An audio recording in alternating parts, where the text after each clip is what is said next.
வணக்கம் மக்களே, வணக்கம். சற்று முன் கிடைத்திருக்கக்கூடிய ஒரு முக்கியமான தகவல் ஒன்றை தான் பார்க்க போகிறோம் மக்களே. சற்று முன் திமுகவின் முக்கியமான வேட்பாளர் காரில் சிக்கிய 550 கோடி சிக்கியிருக்கிறது மக்களே. இது பெரும் பரபரப்பை ஏற்படுத்தியிருக்கிறது. யார் அந்த திமுகவின் முக்கியமான வேட்பாளர், என்ன காரணத்திற்காக இந்த 550 கோடி கொண்டு செல்லப்பட்டது அப்படின்றத பற்றி தான் இந்த ஒரு காணொளியில் நம்ம தெளிவாகவும் துல்லியமாகவும் பார்க்க போகிறோம் மக்களே. அதற்கு முன்பாக நமது அரசியல் நியூஸ் சேனலுக்கு நீங்கள் புதிய பார்வையாளராக இருப்பதற்கு வாய்ப்புகள் நிறையவே இருக்கிறது மக்களே. முடிஞ்ச அளவுக்கு எல்லாரும் மறக்காமல் நமது அரசியல் நியூஸ் சேனலை சப்ஸ்கிரைப் பண்ண மறந்துடாதீங்க. சப்ஸ்கிரைப் பண்ண உடனேயே பக்கத்துலேயே ஒரு பெல் பட்டன் வரும், அதை கிளிக் பண்ணி ஆளுன்ற ஆப்ஷனில் போட்டு வச்சுக்கோங்க. தொடர்ந்து நம்ம வீடியோ போட்டோம்னா உங்களுக்கு நோட்டிஃபிகேஷன் வந்துடும். அதை பார்த்து தெரிஞ்சுக்கலாம் மக்களே. இன்றைக்கான அரசியல் நியூஸ் என்ன, இன்றைக்கான அரசியல் அப்டேட் என்னன்றதை தெளிவாகவும் துல்லியமாகவும் நமது அரசியல் நியூஸில் தெரிஞ்சிக்க முடியும். மறக்காமல் வீடியோவை லைக் பண்ணுங்கள், மறக்காமல் வீடியோவை ஷேர் பண்ணுங்கள். ஓகே, வாங்க வீடியோக்குள்ளே போகலாம். சற்று முன்பு கிடைத்திருக்கக்கூடிய ஒரு முக்கியமான பரபரப்பான சோகமான தகவல் ஒன்றை தான் பார்க்க போகிறோம் மக்களே அப்படின்னு சொல்லியிருந்தோம் இல்லையா.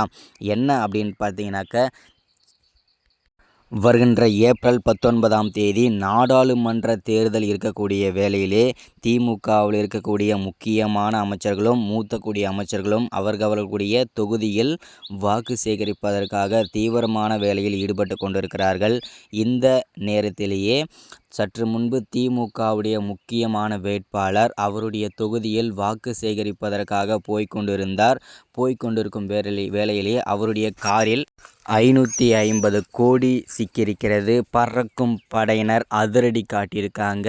இந்த 550 கோடியும் யாருக்கு சொந்தமானது, எங்கிருந்து கொண்டு வந்தது, எங்கு கொண்டு செல்கிறார்கள் என்று பறக்கும் படையினரும் அமலாக்கத்துறையும் தீவிர விசாரணையில் மேற்கொண்டு இருக்காங்க. யார் அந்த திமுகவின் முக்கிய வேட்பாளர் அப்படின்னு தானே கேட்குறீங்க.